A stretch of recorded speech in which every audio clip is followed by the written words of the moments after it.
안녕하세요. 이번에는 야단만개의 금이환양 이야기 시즌 1 특별편을 보여드릴까 합니다. 옛날 옛적 빈부격차가 컸던 조선시대에는 지위나 재산의 유무로 서름을 겪는 이들이 많았는데요.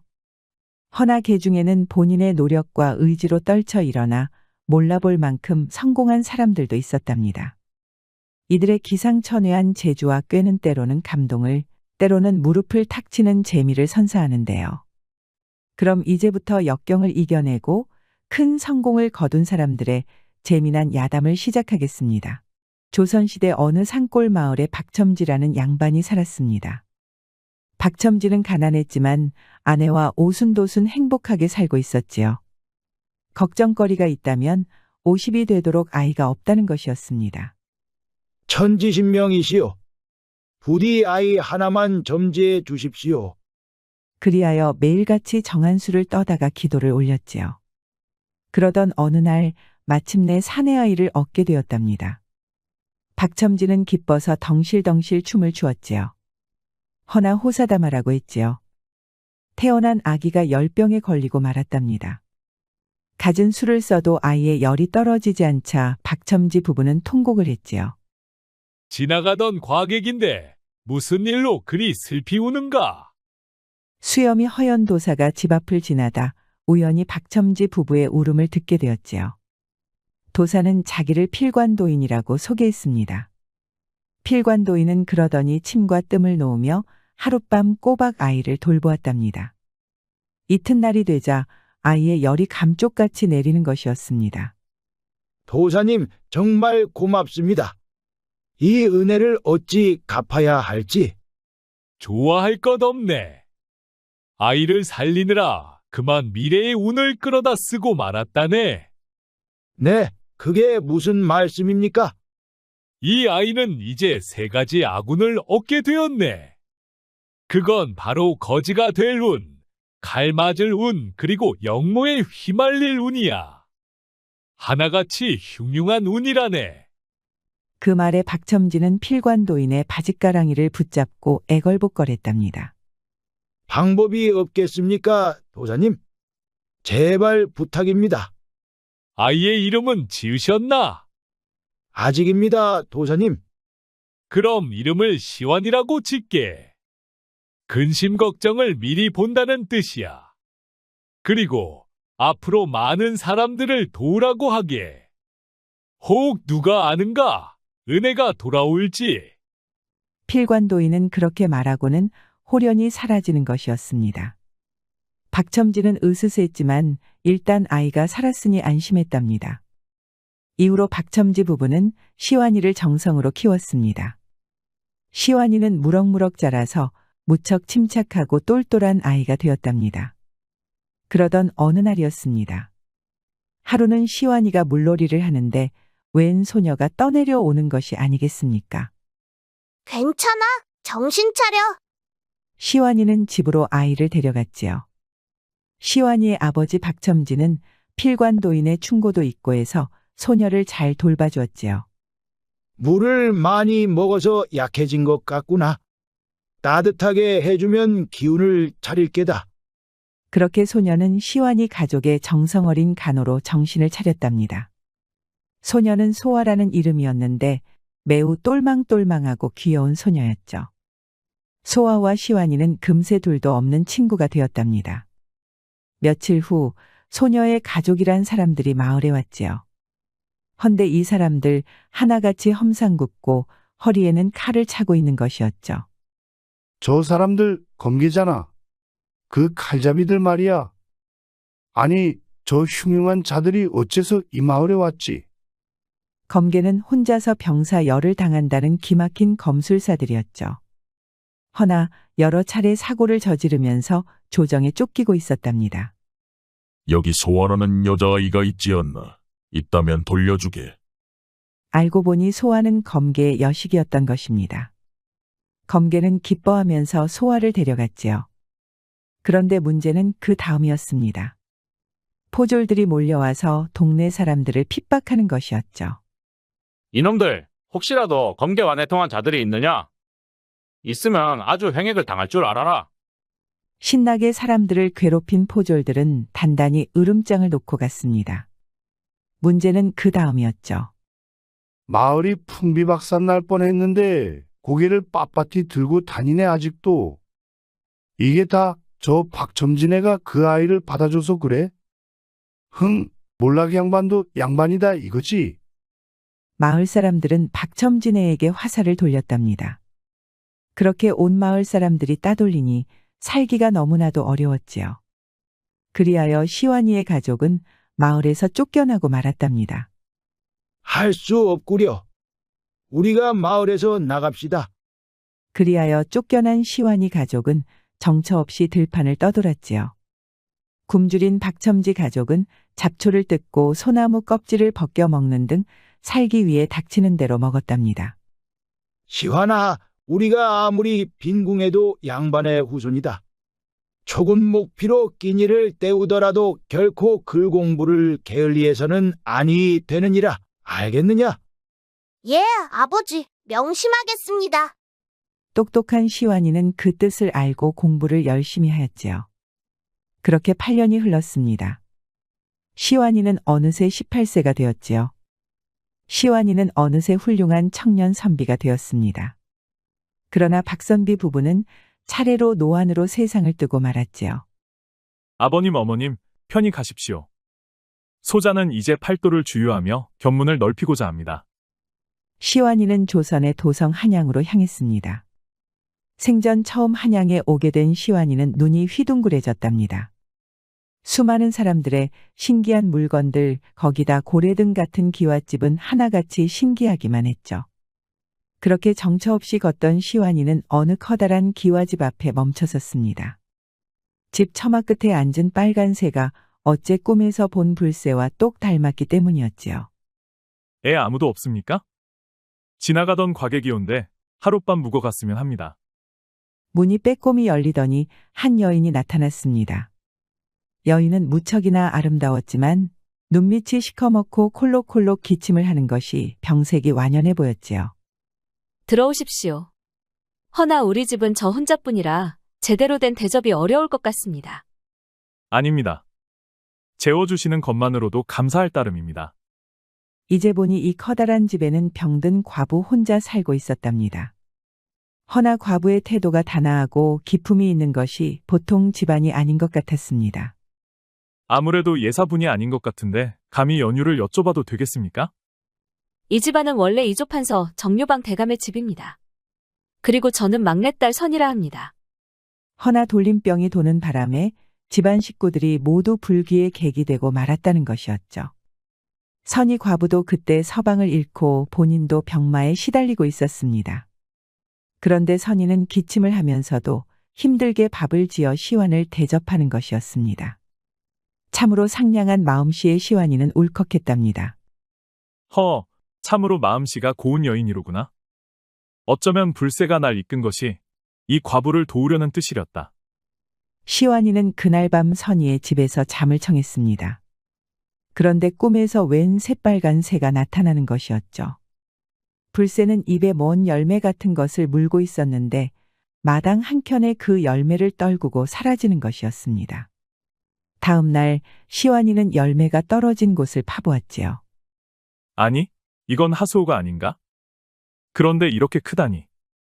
아니 이게 뭔 일이랍니까? 좋기 100년은 묵은 하수오가 마당에서 나온 것이지요. 아마 이 집안 사람들은 하수오의 씨앗이 마당에 떨어진 것도 모르고 대대로 살아왔던 것 같았습니다. 시완이가 100년 하수오를 다려서 선이에게 먹이자 하루도 지나지 않아 병이 씻은 듯이 낫는 것이 아니겠습니까? 고맙습니다, 선비님.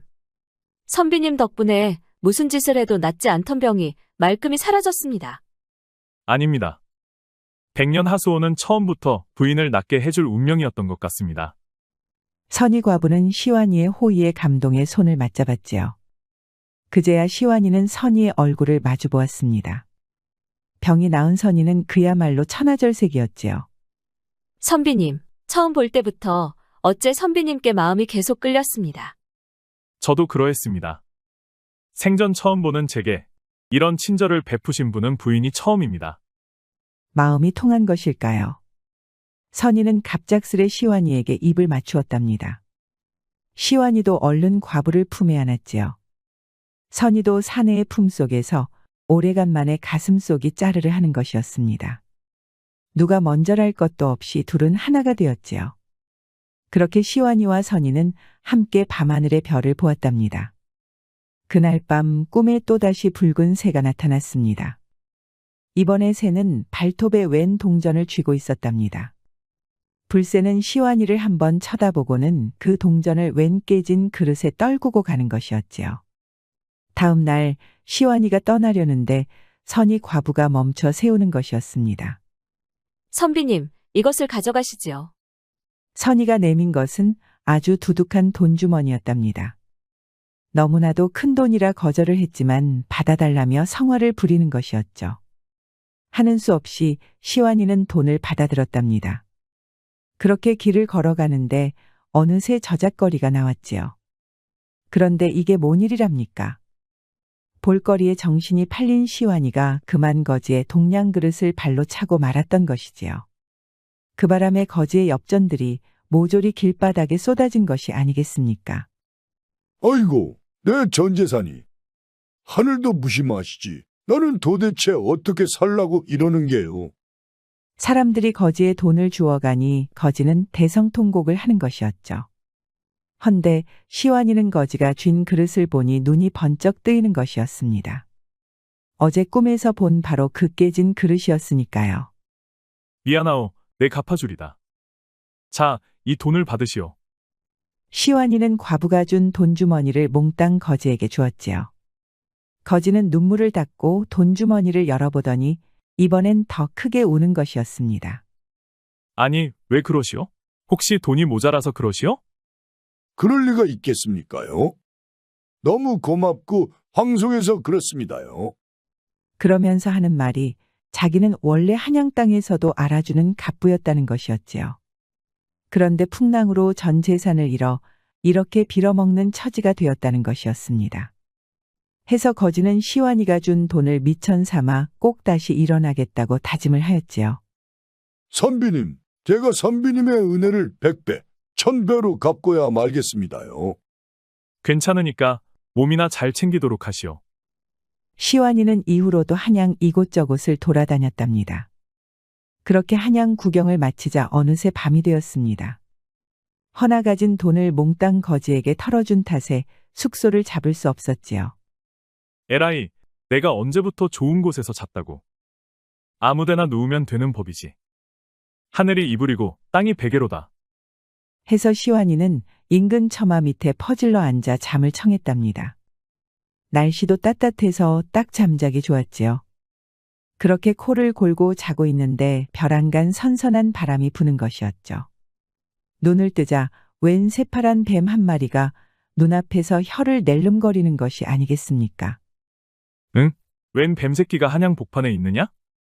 신기해서 보고 있는데 아니 글쎄 이놈이 시완이의 손을 콱 깨무는 것이 아니겠습니까?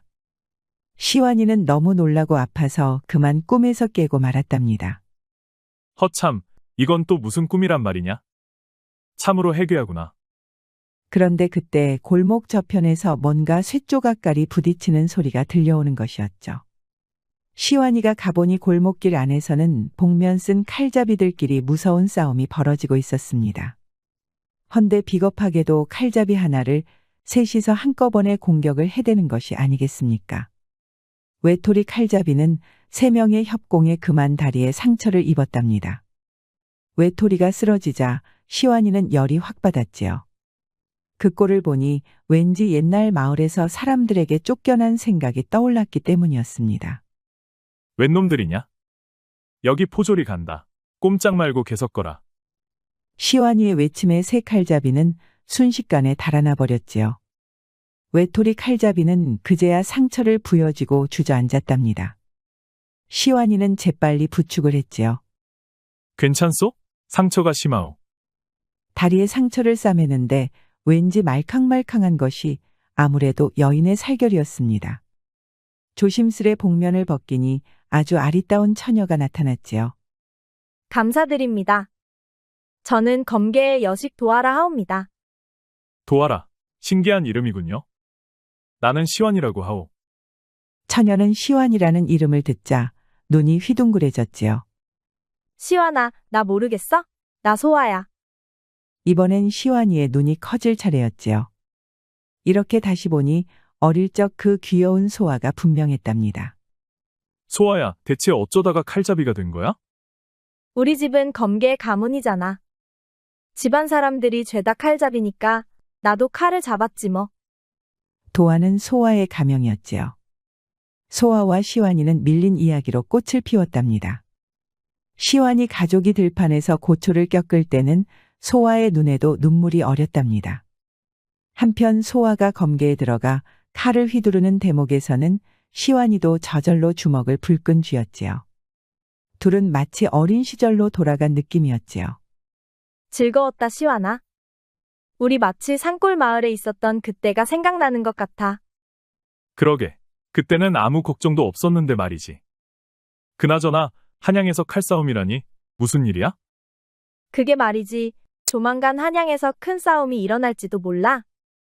주저하던 소아가 힘들게 입을 열었지요. 화영대군이라고 들어봤어? 한양의 큰 권세가인데 뭔가 음모를 꾸미는 것 같아. 야심 많은 화영대군은 용상에 욕심이 났는지 요즘 들어 사병을 늘리고 병장기를 사들이고 있었지요. 해서 소아 부녀가 화영대군을 감시하였는데 그만 부하들에게 들키고 말았다는 것이었죠. 이튿날 시완이는 소아를 업고 깊은 산속으로 들어갔습니다.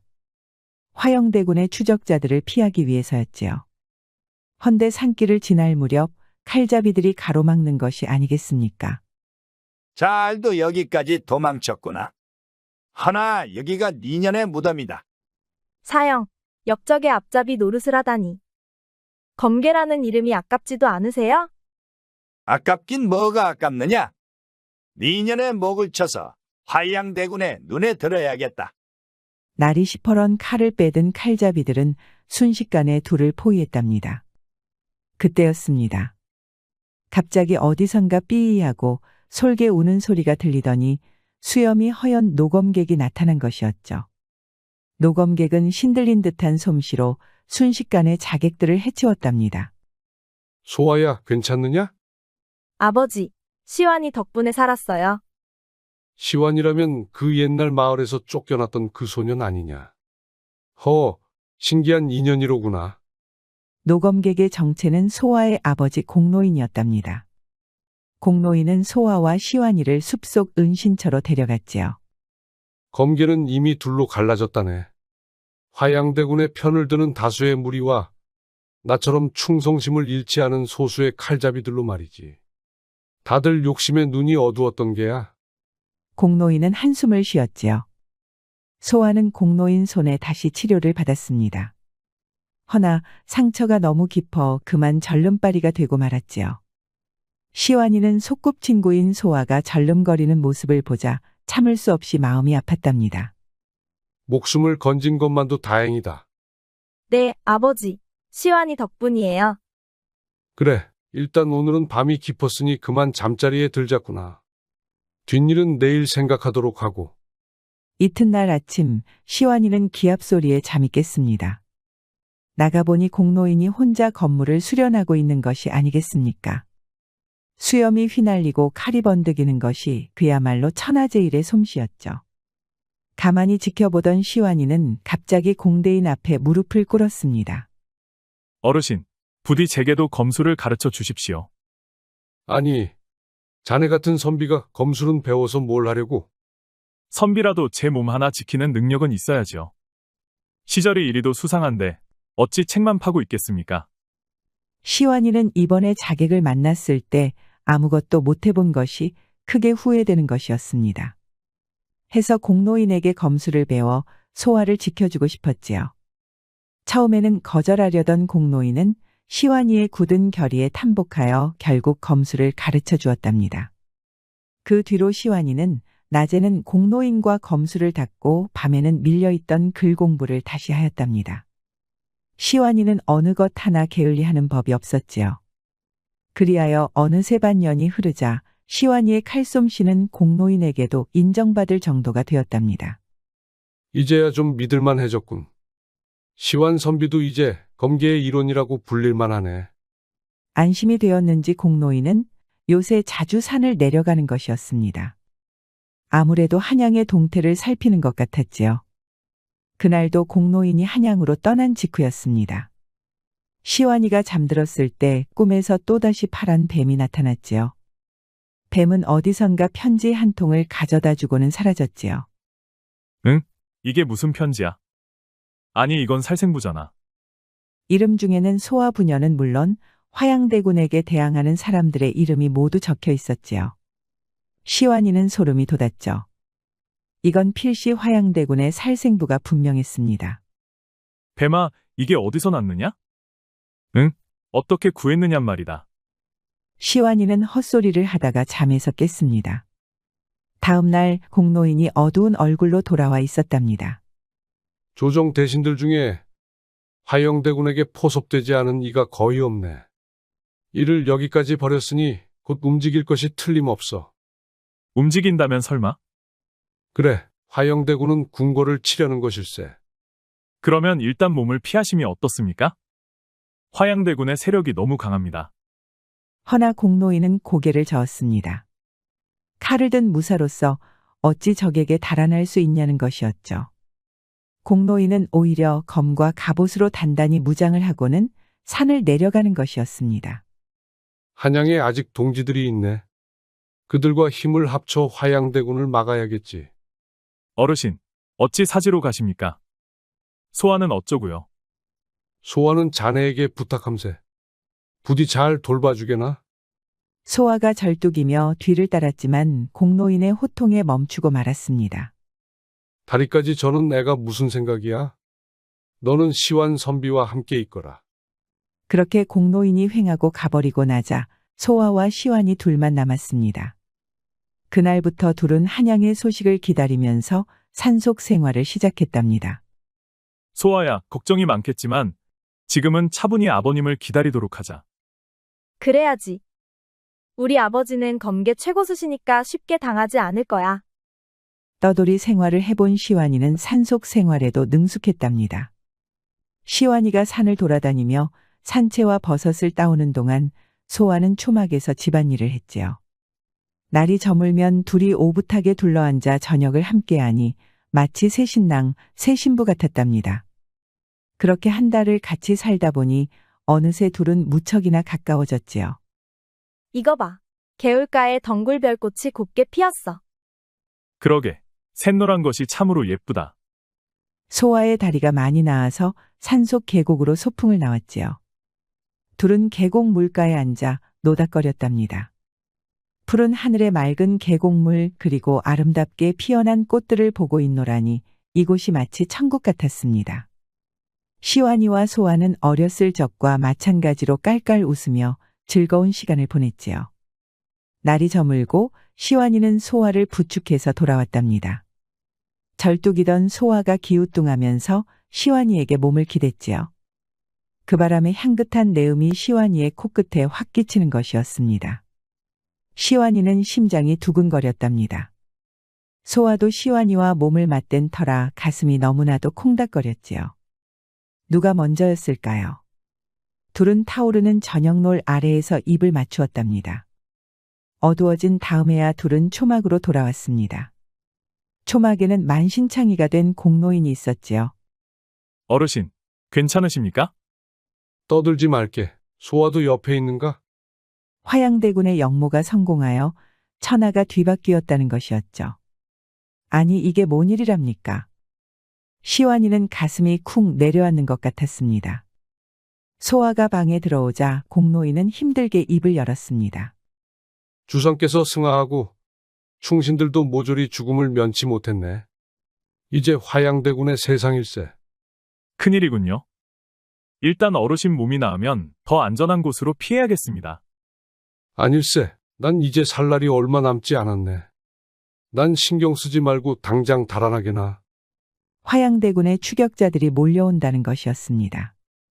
놈들은 검계에 있던 자들이니 우리 위치를 훤히 알고 있을 걸세. 소아는 떠나기 싫다며 대성통곡을 했지만 공노인은 단호했죠. 공노인은 추격자들을 최대한 막아보겠다고 하고는 칼을 쥐고 나가는 것이었습니다. 결국 시완이가 소아를 부축해서 뒷문으로 나왔습니다. 벌써부터 저 멀리서 칼 부딪히는 소리가 나기 시작했지요. 가자, 소아야. 어르신의 희생을 헛되게 할 수는 없어. 뒤에서는 공노인이 결사적으로 싸우며 시간을 벌고 있었습니다. 그걸 아는 시완이는 주르륵 눈물을 흘렸지요. 그래도 이를 악물고는 소아와 함께 멀리 달아났답니다. 그 뒤로 두 사람은 조선 팔도를 정처 없이 돌아다녔습니다. 조금이라도 쉬려고 하면 화양대군의 무사들이 들이닥쳤지요. 그러기를 인연. 쫓기고 쫓긴 시완이와 소아는 저 먼 북쪽 압록강에 이르게 되었답니다. 하하하, 지겨운 추적도 오늘로 끝이다. 저승에서 공시 검객과 재회라도 하거라. 시완이와 소아는 뛰어난 무사였지만 추적자들의 수가 너무 많았지요. 그렇게 포위망이 점점 좁혀오니 강물에 몸을 던지거나 칼에 죽는 수밖에 없었답니다. 그때였습니다. 한 무리의 청나라 사람들이 강변으로 다가오는 것이 아니겠습니까? 조선인들아, 국경에서 웬소리 아닌가? 반역자를 잡으러 온 것이니 신경 쓰지 마시오. 그건 안 될 말이다. 우리 뒤에 계신 황대인께서 살생을 무척 싫어하신다. 자객 두목이 혀를 찼습니다. 화양대군은 반란을 일으켜 임금이 되었기에 청나라의 눈치를 심하게 보고 있었습니다. 때문에 청나라 대인을 건드렸다간 화양대군의 분노를 살 수도 있었으니까요. 해서 추적자들은 칼을 거두고 물러갈 수밖에 없었답니다. 청나라 사람들은 시완과 소아를 황대인 앞으로 데려갔습니다. 황대인은 딱 봐도 으리으리한 차림새로 청나라의 고관대작이 틀림없었지요. 누구신지는 모르나 저희 목숨을 구해주셔서 참으로 감사합니다. 아니요, 은혜를 늦지 않게 갚을 수 있어서 기쁠 따름입니다. 네, 그게 무슨 말씀이신지요? 절 모르시겠습니까? 제가 바로 저작거리에서 돈주머니를 적선받은 그 거지이올시다. 황대인의 말에 시완이의 눈이 휘둥그레졌지요. 아니 이게 무슨 소리랍니까? 황대인의 얼굴은 붓티가 흘렀지만 자세히 보니 꾀죄죄한 거지와 닮은 구석이 보이는 것이었습니다. 황대인은 그때 시완이가 준 돈주머니를 미천 삼아 천국과 조선을 오가며 큰 돈을 벌었습니다. 그리고 그 돈으로 천국의 벼슬을 사서 이제는 대인이 되었다는 것이었죠. 참으로 대단하시오, 황대인. 아닙니다. 이게 다 시완선비 덕분입니다. 그러면서 자기가 도울 일이 있다면 뭐든 돕겠다는 것이었죠. 시완이는 그야말로 천군만마를 만난 기분이었습니다. 혹시 나라를 화양대군의 손에서 다시 찾을 방법이 없겠습니까? 어렵군요. 차라리 천국에 오시는 건 어떻습니까? 제가 남부럽지 않게 살게 해드리겠습니다. 아니요, 저와 소아는 죽어도 조선 땅에서 죽고 싶습니다. 시완이의 뜻이 완고하자 황대인은 생각에 빠졌지요. 한참을 고민하던 황대인은 마침내 좋은 생각이 떠올랐답니다. 화양대군을 몰아내려면 구심점이 있어야 합니다. 돌아가신 주상의 자손이 아직 살아있으니 그분을 모시도록 하지요. 황대인은 새로운 왕을 옹립하기 위해 왕자를 구출해야만 한다는 것이었습니다. 사실 화양대군은 세상의 시선이 두려운 나머지 어린 왕자를 차마 죽이지 못했지요. 그 왕자가 궁궐 한켠에 붙잡혀 있다는 것이었습니다. 황대인의 말에 시완이도 무릎을 탁 쳤지요. 왕자님이 돌아오시면 흩어진 충신들도 모일 것입니다. 좋군요. 두 분이 왕자를 구출해 오는 동안 저는 돈을 풀어 병사들을 모으겠습니다. 그리하여 시완과 소완은 한양으로 돌아왔지요. 한양은 화양대군이 임금이 된 이후로 아주 황폐해져 있었습니다. 길거리에 거린들이 쓰러져 있고 건물들은 죄다 망가지고 있었지요. 주상이란 자가 백성을 돌보지 않다니. 화양대군은 임금이 될 자격이 없는 것이 분명하구나. 맞아. 그러니 반드시 왕자를 구출해야 해. 시완이와 소완은 궁궐 주변을 돌며 잠입할 방법을 고민했답니다. 그런데 둘의 움직임을 수상하게 느낀 병사들이 이쪽으로 몰려오는 것이었죠. 낭패라고 생각하고 있는데 누군가가 병사들을 가로막는 것이었습니다. 병사님들, 이분들은 제 손님입니다. 아, 정상궁의 손님이셨습니까? 병사들은 순순히 물러갔지요. 무사하셔서 다행입니다. 시완 선비님. 목소리가 낮이 익었지요. 정상궁이 고개를 돌리자 아니 이럴 수가 선희 과부가 아니겠습니까? 선희 과부는 둘을 데리고 궁녀들이 머무는 처소로 갔지요. 선비님 덕분에 병이 나은 이후로 궁궐에서 일을 시작하였답니다. 원래도 명문가의 여식이었던 선희 과부였습니다. 금세 궁녀 중 높은 지위를 갖게 되었지요. 허나 화양대군의 폭정이 날이 갈수록 심해져서 이제는 궁녀 일도 때려치우고 싶던 차였습니다. 그렇다면 저희 일을 좀 도와주실 수 없겠습니까? 이건 나라를 위한 일입니다. 선희 과부는 시완의 설명을 듣고는 흔쾌히 돕겠다는 것이었죠. 그러면서 왕자가 갇혀있는 곳까지 소상히 가르쳐주는 것이었습니다. 감사합니다. 분명히 이 나라도 그대의 공을 잊지 않을 것입니다. 저는 단지 선비님께 받은 은혜를 돌려드리고 싶었을 뿐입니다. 두 사람의 사이가 애틋해 보이자 소아의 눈이 가늘어졌지요. 시완이는 속으로 뜨끔했지만 내색하지 않았답니다. 궁궐을 빠져나온 후 갑자기 소아가 팔꿈치로 시완이를 쿡 찔렀지요. 선희상궁 참 아름다운 분이었어. 그렇지 않아? 그게. 난 소아 너가 더 예쁜 것 같아. 시완이의 대답에 소아는 활짝 웃었답니다. 아무렴 그게 정답이었지요. 며칠 후 시완이와 소아는 궁궐의 담을 넘었습니다. 조용히 궁궐에 잠입한 둘은 지체 없이 왕자가 붙잡힌 곳으로 향했지요. 흥? 어째 잠잠하다 했다. 니놈들이 여기 아니면 어딜 가겠느냐? 허나 그곳에는 지긋지긋한 검계의 변절자들이 기다리고 있었습니다. 이들은 시완이와 소아의 행적이 묘연해진 후 항상 왕자의 주변을 맴돌며 경계를 했던 것이지요. 내 이놈들, 역적도당의 한패가 되어 권력을 누리고 싶더냐. 흥? 이기면 관군, 지면 역적이지. 이젠 우리가 관군이고 니놈들이 역적이다. 그 말을 끝으로 놈들은 칼을 빼어 달려들었습니다. 시완이와 소아도 지체 없이 칼을 들어 맞섰지요. 양쪽에서 무서운 싸움이 벌어졌습니다. 그러나 역시 중과부적이었죠. 시완이와 소아는 점점 밀리고 있었지요.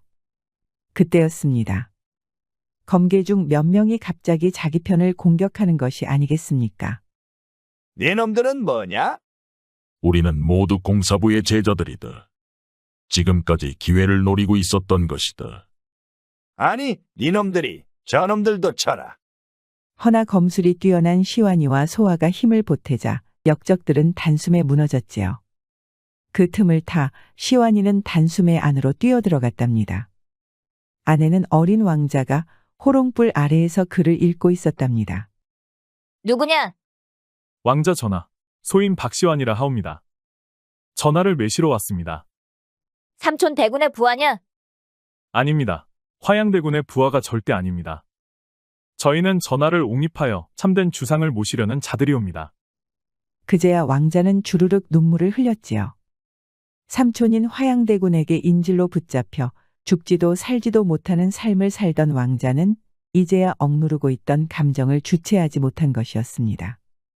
허나 눈물을 쓱 닦은 왕자는 지체 없이 시완이의 등에 엎였지요. 그렇게 시완이가 빠져나왔을 때 반역자 검계들은 모조리 쓰러져 있었습니다. 충성스런 검계들과 다시 뭉친 소아는 너무나도 기뻐했지요. 허나 문제는 지금부터였습니다. 소란에 놀란 화양대군이 사병들을 잔뜩 이끌고 몰려온 것이 아니겠습니까? 이놈들! 감히 왕자를 어디로 데려가려 하느냐? 대군께서는 신경 쓸 일이 아니외다. 자, 길을 비키시오. 뭐라고? 감히 니놈들이 임금을 앞두고 무슨 망발이냐? 여봐라! 모두 죽여라! 사병들은 시완이와 검계를 겹겹이 포위했답니다. 모두 죽기를 각오하였지요. 시완아, 우리 모두가 죽더라도 넌 꼭 왕자 전하를 데리고 탈출해야 해. 그때였습니다. 갑자기 바깥이 소란스러워지더니 엄청난 함성 소리가 들려오는 것이 아니겠습니까? 황대인이 막대한 자금을 풀어서 모은 군대가 이제 도착한 것이었지요. 아니, 저 대군이 도대체 어디서 나타난 거냐? 화양대군은 황당했지만 사실 저 군대는 모두 굶주린 조선의 백성들이었습니다. 대군의 압제에 고통받던 백성들이 앞다퉈 황대인의 군대에 모여든 것이었죠. 성난 백성군대가 궁궐문을 두들기니 화양대군의 병사들은 잔뜩 겁을 먹고 말았답니다. 결국 걸음아 날 살려라 모조리 흩어지고 말았지요. 아니, 이 불충한 것들아! 임금을 두고 어딜 달아나느냐? 이놈들 돌아오지 못하겠느냐? 화양대군이 바락바락 소리를 질렀지만 아무 소용이 없었습니다. 그렇게 화양대군의 치세는 하룻밤 만에 무너지고 말았지요. 시완이와 황대인은 아직 충성스런 신하들을 모아서 왕자를 새로운 임금으로 옹립하였습니다. 사악한 화양대군 일당은 모조리 반역의 벌을 받아 형장의 이슬이 되었지요. 그렇게 시완이는 반정의 1등 공신이 되어 높은 벼슬을 얻게 되었습니다. 그리고 큰 공을 세운 검계들은 드디어 죄를 사면받아 떳떳하게 돌아다닐 수 있게 되었습니다. 시완아, 난 정말 꿈만 같아. 우리가 공신이라니. 이게 다 충심을 버리지 않은 공사부님 덕이야. 둘은 돌아가신 소아의 아버지 공노인의 무덤 앞에 큰 절을 올렸지요. 그리고 조용히 혼례를 치렀답니다. 소아, 그대를 처음 보았을 때부터 난 이미 그대에게 마음을 빼앗겼다오. 저도 그래요. 이제 제 서방이 되었으니 평생 지아비로 모시겠습니다. 호롱불이 꺼지고 이제 두 사람의 밤이 되었지요. 두 사람은 사랑을 속삭이며 마침내 하나가 되었습니다. 헌데 여태껏 소아가 모르는 것이 있었습니다. 그건 시완이의 가운데 무기가 그야말로 기절초풍할 크기였다는 것이었죠. 무술을 배울 때에도 꿋꿋했던 소아는 시완이의 한 방에 죽겠다며 비명을 질렀답니다. 왈가닥을 길들이는 데는 그게 약이요? 약. 그러게나 말이오. 아주 꼼짝도 못하고 얌전해지는구먼. 그걸 엿듣던 머슴들이 수군대었지요.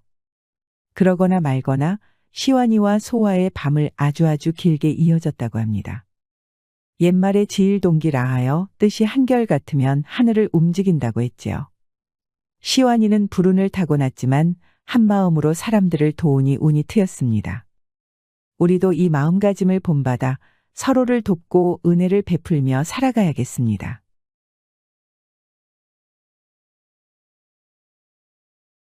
옛날 조선시대 한양에 공부하고는 담을 쌓은 수철이라는 아이가 있었습니다. 수철이는 지체 높은 양반집 자제였지만 책 읽기를 싫어하고 틈만 나면 놀러 다녔기에 부모님 걱정이 이만저만이 아니었답니다. 수철이를 염려해 밤잠을 이루지 못하던 부모님은 고민 끝에 지혜롭기로 소문난 철관대사를 찾아갔지요. 아이가 공부를 멀리하고 밤낮 놀기만 하니 걱정입니다. 대사님, 뭔가 아이의 마음을 바꿀 방법이 없을런지요? 아이 이름이 수철이라고 했었지요? 네, 그렇습니다. 수철이는 명석한 아이이니 공부만 열심히 한다면 장차 이 나라의 동량이 될 것입니다. 사주를 보아하니 방법이 하나 있긴 하구려. 어려운데 하실 수 있겠소? 솔깃해진 부모님은 철관대사의 말에 귀를 기울였지요. 아니 근데 이게 무슨 소리랍니까?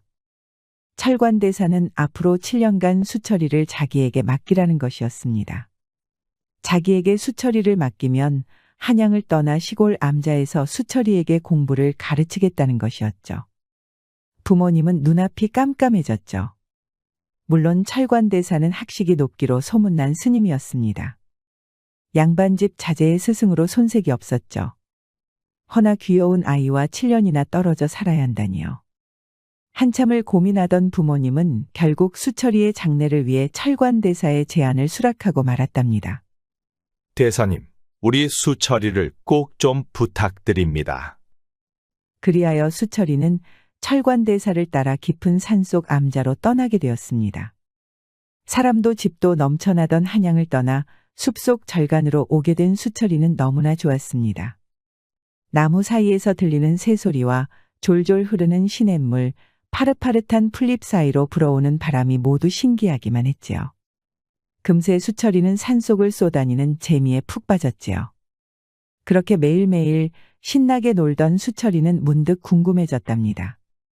분명 대사께서는 공부를 가르치기 위해 자기를 데려왔는데 며칠이 지나도록 책 한 번 펴본 적이 없었으니까요. 해서 철관 대사께 연유를 물어봤지만 대사는 빙글빙글 웃기만 하는 것이었습니다. 당분간 너한테 글 공부하자는 소리는 안 할 것이다. 그러니 어디 한번 놀고 싶은 만큼 신나게 놀아보도록 해라. 신이 난 수철이는 활동 범위를 더욱 넓혔지요. 어느새 산자락에 있는 화전민 마을까지 가보게 되었답니다. 하루는 화전민 마을에 내려왔는데 어디선가 또래 아이들 목소리가 들리는 것이었습니다. 수철이가 가보니 마을 아이들끼리 개울가에서 그물로 민물고기를 잡으며 노는 것이 아니겠습니까? 재미있어 보이는 터라 신나게 구경을 했지요. 안녕? 넌 누구니? 난 한양에서 온 수철이라고 해. 너는? 나는 옥화라고 해. 너도 같이 물고기 잡아볼래? 수철이는 옥화의 손에 이끌려 개울 속으로 걸어 들어갔죠. 옥화는 정말로 예뻐서 뽀얀 피부의 눈동자는 별처럼 빛났답니다. 한양에서도 이렇게 예쁜 소녀는 본 적 없을 정도였죠. 거기다 양반집 아이들에게서는 볼 수 없는 생동감이 넘치고 있었습니다. 해서 옥화가 이름을 불렀을 땐 내심 수철이의 가슴이 도곤도곤 하는 것이었죠. 그렇게 둘은 함께 물장구를 치고 그물을 휘두르며 신나게 놀았답니다. 오늘 정말 재밌었다, 그치? 응. 나도 오늘 즐거웠어. 내일 또 놀자. 그 뒤로 수철이와 옥화는 어딜 가든 꼭 붙어 다니는 것이었습니다. 둘은 꽃이 핀 들판을 뛰어다니고 계곡에 흐르는 물가에서 고기도 잡았답니다. 산그늘에서 산딸기, 산머루를 따먹었을 때는 또 어찌나 달콤했는지요. 그렇게 둘은 즐겁고 재미난 시간을 보냈지요. 수철이는 산속 생활이 정말로 행복했습니다. 한양에서는 절대 이렇게 즐거운 일이 없었으니까요. 수철아, 오늘은 산에서 송이버섯을 딸 거야. 너도 같이 가볼래? 그래, 어디 한번 가볼까? 그렇게 수철이는 옥화와 함께 소나무 숲으로 들어갔지요. 한참 재미나게 송이를 찾고 있는데 추적추적 비가 내리는 것이었습니다. 둘은 비를 피하기 위해 근처의 작은 동굴에 들어갔답니다. 재밌었다. 그런데 좀 춥지 않아? 으슬으슬한 게 몸이 떨리네. 비를 맞아서 그래. 이리 와, 옷을 말리자. 난 됐어. 이제 하나도 안 춥네. 산골 생활에 익숙한 옥화가 잽싸게 모닥불을 피웠지요. 그리고는 저고리를 탁 펼쳐서 말리기 시작했답니다. 헌데 아무리 손짓을 해도 수철이는 한사코 모닥불 옆으로 오지 않는 것이었지요. 사실 저고리를 걸어둔 옥화를 보는 것이 너무나도 부끄러웠기 때문이었습니다. 너 그러다 감기 걸린다. 안 되겠다. 에잇, 어서 옷을 내놓지 못하겠니? 옥화는 옆에서 벌벌 떨고 있는 수철이가 안 돼 보였답니다. 그래서 잽싸게 덮쳐서 저고리랑 바지를 빼앗았지요. 불을 쬐기 시작하자 그제야 수철이도 덜덜 떠는 것을 멈출 수 있었지요. 그런데 이제는 다른 게 문제였죠. 일렁이는 모닥불에 비친 옥화의 얼굴이 너무나도 예뻐 보이는 것이었답니다. 수철이가 얼굴을 돌리자 옥화는 그런 모습이 귀여웠는지 볼에 입맞춤을 해주는 것이었습니다. 수철이 얼굴은 홍당무처럼 새빨개졌지요. 옥화는 그걸 보며 또 깔깔거리며 웃는 것이었죠. 수철이는 정신을 차리기가 어려웠습니다. 그래도 지금 시간이 너무나도 행복했답니다. 그날 수철이는 책에서는 절대 배울 수 없는 것들을 많이 배우게 되었지요.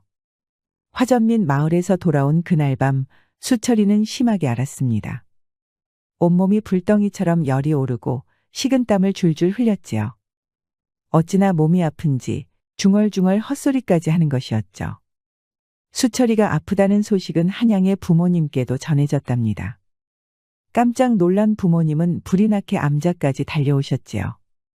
수철이가 비 오는 날 놀러 갔다가 병이 났다는 것을 알아낸 부모님은 매우 크게 화를 내셨지요. 아니, 대사님. 하라는 글 공부는 안 하고 놀러 다니다가 병이 났다니요. 이게 도대체 어찌된 노릇입니까? 부모님은 수철이를 한양에 데려가 공부를 시켜야 한다며 난리를 피웠습니다. 허나 철관대사는 눈 하나 깜짝 안 했지요. 약속은 7년이요. 7년이 되기도 전에 수철이를 데려간다면 내 도움은 그걸로 끝인 줄 아시오. 꿀먹은 벙어리가 된 부모님은 수철이를 잘 부탁한다는 말만 하고 돌아가 버렸답니다. 의술이 뛰어난 철관대사는 사흘 만에 수철이의 건강을 회복시켰답니다. 열이 펄펄 끓던 수철이는 철관대사가 지어준 약과 침 덕분에 금세 편안해졌지요. 헌데 수철이는 다 나은 뒤에도 머리는 멍하고 눈은 별이 보이듯 번쩍거리기만 했죠. 이게 다 옥화 생각 때문이었습니다. 비 오는 날의 추억 이후 수철이는 밥을 먹을 때도 옥화 생각, 잠을 잘 때도 옥화의 얼굴만 어른거렸죠. 온통 옥화가 머릿속에 꽉 차서 다른 것은 생각도 할 수 없었답니다. 해서 몸이 다 낫자마자 곧바로 화전민 마을로 뛰어갔지요. 아니 그런데 이게 뭔 일이랍니까? 수철이가 집 앞에서 아무리 옥화를 불러도 도무지 옥화가 나타날 생각을 안 하는 것이었죠. 그래도 수철이가 가버릴 생각을 안 하자 마침내 옥화의 부모님이 나타났습니다. 옥화의 부모님은 앞으로 더 이상 옥화를 찾지 말아달라는 것이었습니다. 화를 내는 것이 아니라 아주 수철이 앞에 무릎을 꿇고 사정사정을 하는 것이었죠. 그러면서 하는 말이 지난번에 수철이의 부모님이 찾아왔다는 것이었습니다. 어린 수철이는 어쩔 줄 모르다가 하는 수 없이 옥화내를 떠났습니다. 그런데 동네 사람들이 수군거리는 소리에 수철이는 깜짝 놀랐지요. 지체 높은 양반집 어른들이 옥화내를 찾아왔다더군. 그 집 아이가 옥화와 놀다가 많이 아프다는 거야. 그러니 다음에도 또 함부로 어울렸다간 가만두지 않을 것이라고 했다는 거야. 한 번만 더 양반집 아이를 꿰어냈다간 포졸들을 시켜 마을에 불을 내겠다나. 어쩔 수 없지. 화전민 딸년이 양반집 자제랑 놀러 다니는 게 말이 돼. 다 분수에 맞게 살아야지. 그 말에 너무 놀란 수철이는 산으로 뛰어 올라갔답니다. 그리고는 나무 밑동에 몸을 기댄 채 엉엉 울었지요. 안 만나주는 옥화도 원망스러웠고 옥화네 부모님께 모진 말을 한 부모님도 야속했지요. 헌데 12살 꼬맹이인 수철이가 뭘 어떡하겠습니까? 그렇게 엉엉 울던 수철이는 따라온 철관대사에게 엎여 암자로 돌아갔답니다. 그날 밤 철관대사가 수철이를 불렀습니다. 철관대사는 풀이 죽은 수철이에게 대뜸 요상한 질문을 던졌지요. 지금도 옥화가 생각나느냐? 계속 옥화만 생각납니다. 지금도 보고 싶고 만나고 싶은데 도무지 방법이 없어서 슬프고 외롭기만 합니다. 마음이 통하는데 전할 수 없으면 슬프고 외로운 법이지. 허나 옥화와 너는 신분 차이가 너무 크다. 네가 바란다고 해서 다시 만날 수 있는 입장이 아니란다. 수철이도 옥화와 자기의 신분 차이를 점점 느끼고 있었지요. 차라리 옥화를 데리고 도망치고 싶습니다. 그것도 방법이지. 그러나 그걸로 옥화가 행복해할지 잘 모르겠구나. 가족도 친구도 모두 잃고 서로만 남는다면 그건 옥화에게 너무 가혹한 일이 아니겠느냐? 그럼 어찌해야 할까요, 대사님? 저는 옥화를 보지 못하면 죽을 것 같습니다. 수철이의 말에 한참을 말이 없던 철관대사가 마침내 입을 열었지요. 수철아, 옥화를 다시 만날 길이 하나 있는데 들어보겠느냐? 수철이는 눈이 번쩍 뜨이는 것 같았지요. 그것이 무엇입니까, 대사님? 별거 아니다. 네가 공부를 열심히 하는 것이다. 공부라고요? 그게 대체 무슨 도움이 되는지 모르겠습니다. 수철아, 공부란 것이 뭐라고 생각하느냐? 공부는 단순히 오래된 글자를 외우는 것이 아니다. 공부는 현인들로부터 힘과 지혜를 얻기 위한 가장 훌륭한 수단인 것이다. 지금껏 너는 산과 들과 사람들에게서 배웠지. 이제는 그를 통해 책에서 무언가를 배워야 할 때가 온 것이다. 공부에 힘쓴다면 반드시 네가 옥화와 다시 만날 길이 열릴 것이다. 그러면서 철관대사는 만약 수철이가 과거에 급제한다면 수철이의 부모님도 더는 고집을 피우실 수 없을 거라고 귀띔을 해줬지요. 골똘히 생각하던 수철이는 이윽고 철관대사에게 큰 절을 올렸답니다. 철관대사를 스승으로 삼아 글 공부를 시작하겠다는 다짐이었지요. 그 뒤로 수철이는 밤이고 낮이고 글 공부에 매달렸답니다. 평범한 양반집 아이에 비해 많이 늦은 시작이었죠.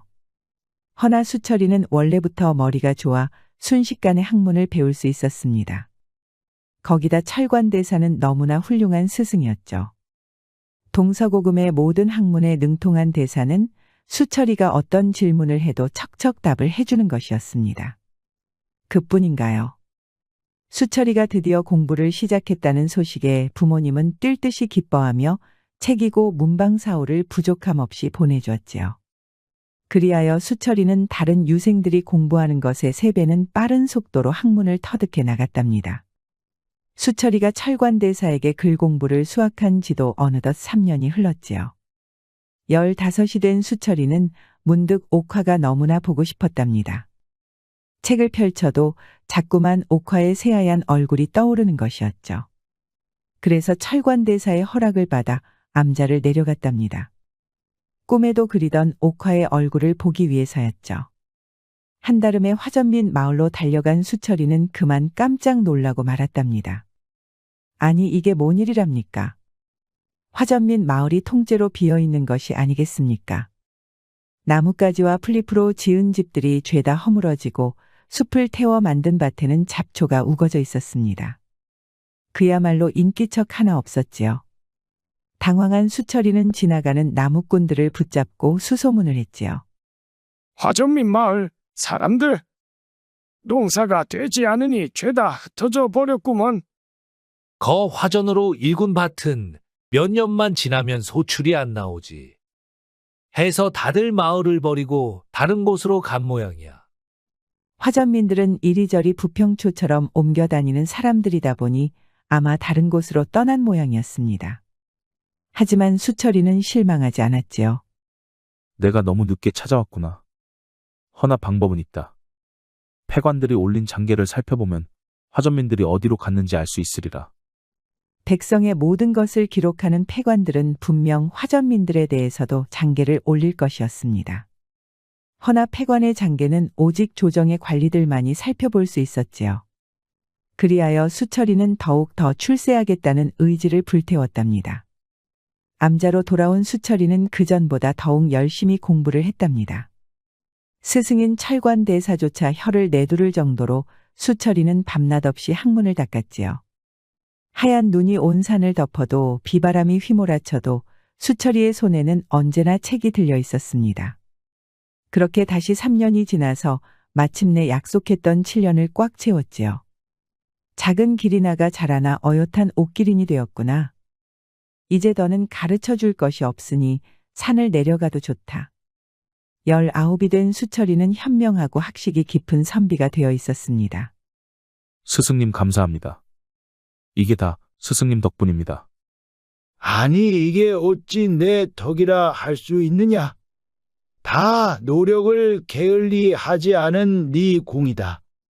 마침 일주일 뒤가 과거 시험이니 이번에야말로 네 실력을 증명해 보도록 하거라. 수철이는 스승 철관대사에게 큰 절을 올리고는 부모님을 뵈러 한양으로 갔지요.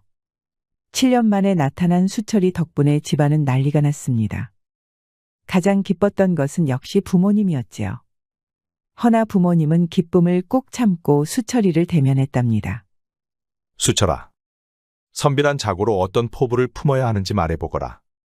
자신에게는 엄격하나 타인에게는 관대한 박기우인의 덕을 끊임없이 스스로를 갈고 닦는 독성기신의 자세를 그리고 배움을 통해 세상을 가르치는 겸손처나 애큰 뜻을 품어야 하옵니다. 수철이의 대답은 학식이 높은 학자가 할 법한 대답이었습니다. 이에 부모님의 눈에선 눈물이 주르륵 흘렀지요. 놀기만 좋아했던 아이가 어쩜 이리 훌륭한 선비가 되었을까요?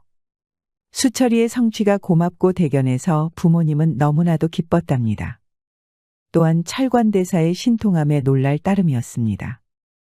며칠간 집에서 여독을 푼 수철이는 곧바로 과거 시험을 치렀습니다. 조선 팔도에서 내로라 하는 선비가 전부 과거에 응시했습니다만 그 중에서도 수철이의 실력은 돋보였지요. 마침내 대과시험까지 장원으로 급제한 수철이는 머리에 어사화를 꽂고 한양 저잣거리를 돌았답니다. 부모님의 기쁨은 이루 말할 수가 없었지요. 수철아, 과거에 급제한 너에게 잘 어울리는 배필이 있어야겠지. 우리가 훌륭한 교수를 찾아보마. 아닙니다. 제가 마음의 뜻을 둔 여인이 있사오니 부디 이 문제는 제게 맡겨주십시오. 그런데 수철이는 한양에서 장가를 들 생각은 하지 않고 팔도를 돌아다니는 패관들의 기록서만 살피는 것이었죠. 아주 밤낮 없이 기록을 뒤지는데 그야말로 자료를 샅샅이 훑는 것이었습니다. 그러던 수철이는 갑자기 북방의 어느 작은 고을에 사또를 하겠다고 자청한 것이었습니다. 장원급제자의 수청이니만큼 조정에서도 선뜻 들어주었지요. 안 그래도 북방은 춥고 척박하여 벼슬아치들이 다들 피하는 곳이었거든요.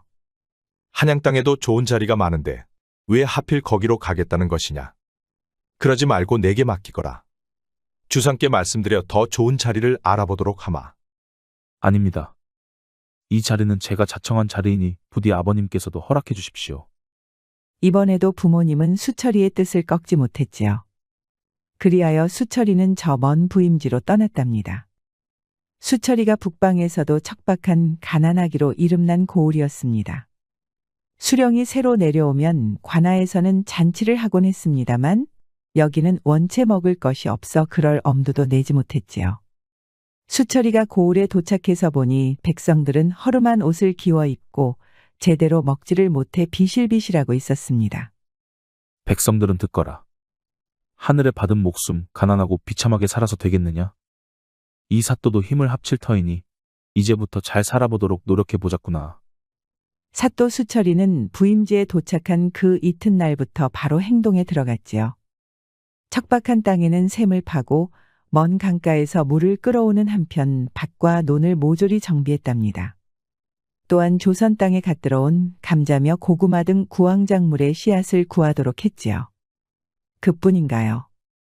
이 가난한 마을에 들러부터 백성들의 고열을 빨던 탐관오리들까지 낱낱이 색출해 모조리 처벌했던 것입니다. 그렇게 밤낮 없이 일의 반년이 지났더니 어느새 고을은 몰라보게 부유해졌지요. 마침내 사람들은 하루 세 끼를 챙겨 먹었고 굶는 이가 싹 사라져버렸지요. 이에 사또 수철이의 덕을 칭송하지 않는 사람이 없었답니다. 아직 멀었다. 이번에는 정해진 거처 없이 떠도는 화전민들을 거두어들을 차례다. 아이고 사또. 그 자들은 집도 땅도 없이 떠돌아다니는 거렁뱅이들이옵니다.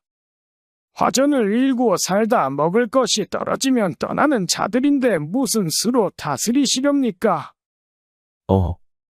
그들도 다 백성이다.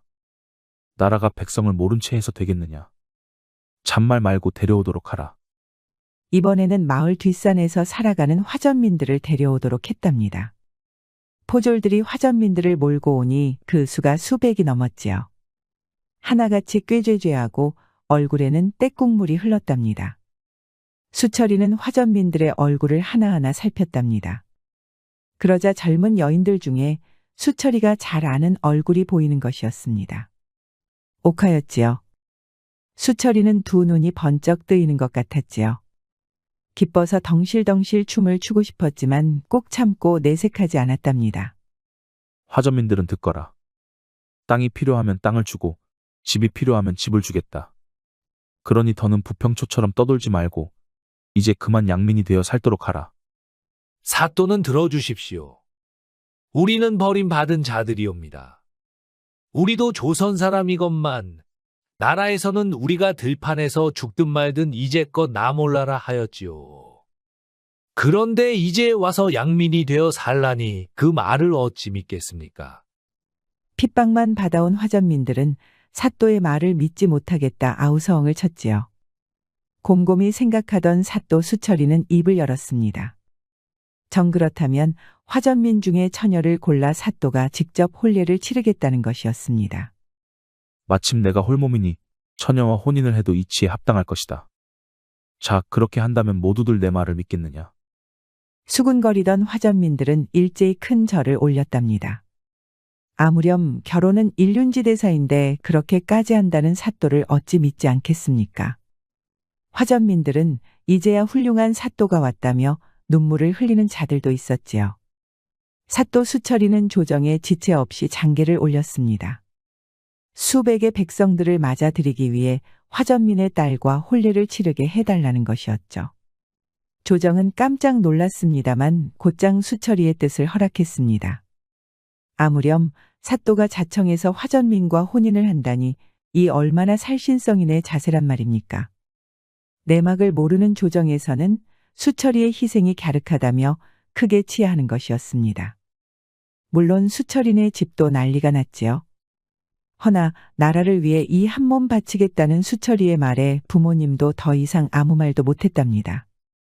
해서 수철이 사또와 화전민 처녀 옥화는 경사스럽게 혼례를 치렀답니다.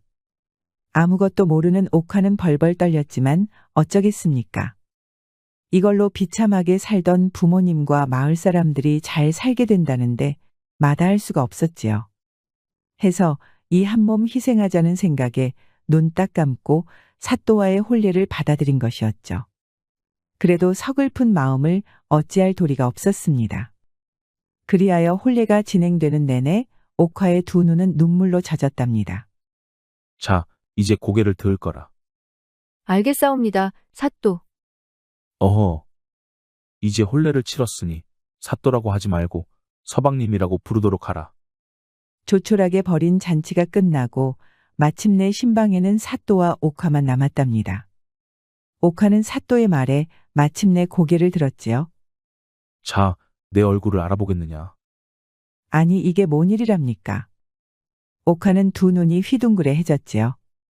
사또가 글쎄 꿈에도 그리던 어릴 적 추억에 수철이 도령이 아니겠습니까? 그 어린 시절 아무것도 모르던 나이에 알았던 첫사랑이었던 사람인 것입니다. 아니, 수철이 도령이 아니십니까? 이게 어찌 된 일이란 말입니까? 어른들에 의해 강제로 떨어진 이후 얼마나 울었던지요. 보고 싶은 마음을 억누르며 7년을 살았건만 끝끝내 잊지 못했던 바로 그 수철이가 옥화를 보며 빙그레 웃고 있었던 것입니다. 어허. 서방님이라고 부르라고 했건만. 장난치지 마십시오. 이게 도대체 어찌 된 일인지 말 좀 해보십시오. 제가 숨 넘어가는 꼴을 보고 싶으신 겁니까? 수철이는 그간 있었던 일을 모두 말해주었습니다. 비를 맞고 크게 아팠던 일, 그 뒤로 옥화와 떨어져서 펑펑 울었던 일, 그리고 다시 만나기 위해 피나게 글 공부에 매진했던 것도요. 수철이가 장원급제를 하는 대목에선 옥화도 더 참지 못하고 박수를 쳤지요. 그렇게 두 연인은 지나온 세월을 나누며 이야기꽃을 피웠답니다. 마침내 그 긴 이야기를 마치자 옥화의 얼굴은 눈물로 젖어 있었습니다. 정말 감사합니다.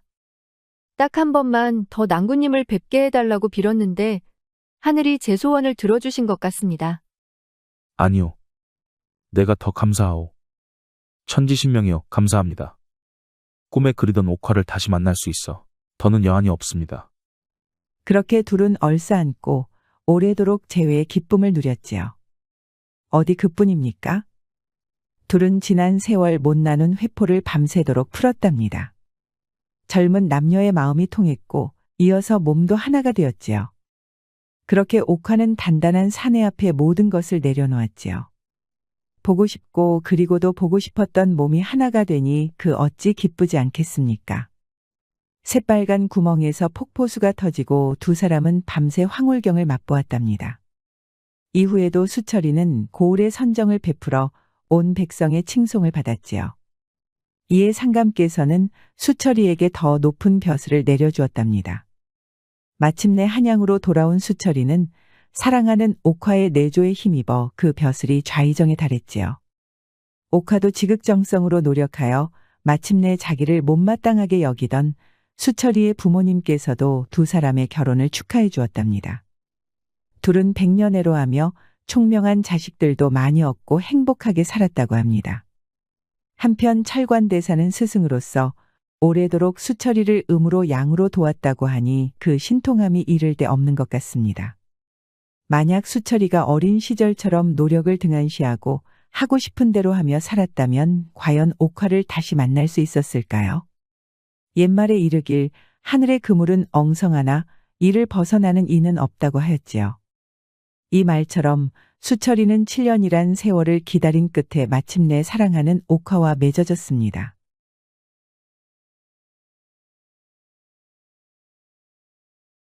옛날 조선시대 지리산 산골에는 화전민 청년 떡배가 살았습니다. 떡배는 산에 불을 내어 만든 텃밭에 무나 배추 따위를 길러 늙으신 부모님과 여동생을 먹여 살렸지요. 허나 화전이란 것이 한 해만 지나도 못 쓰게 되니 떡배와 가족들은 평생을 이리저리 옮겨 다녔답니다. 그러다 보니 자기 논밭을 가지지도 못하였죠. 해서 아무리 열심히 농사를 지어도 내 식구가 입에 풀칠하기도 어려웠습니다. 아들아, 밭을 일구는 것도 좋지만 몸 상하지 않게 쉬엄쉬엄 일하거라. 아버지도 참, 우리 네 식구 먹고 살려면 제가 더 열심히 해야죠. 아버지는 가족을 위해 무리하게 일하는 떡배가 언제나 걱정이었지요. 너한테 가난만 물려준 것 같아 이 애비 마음이 너무나 무겁구나. 부디 몸조심하거라.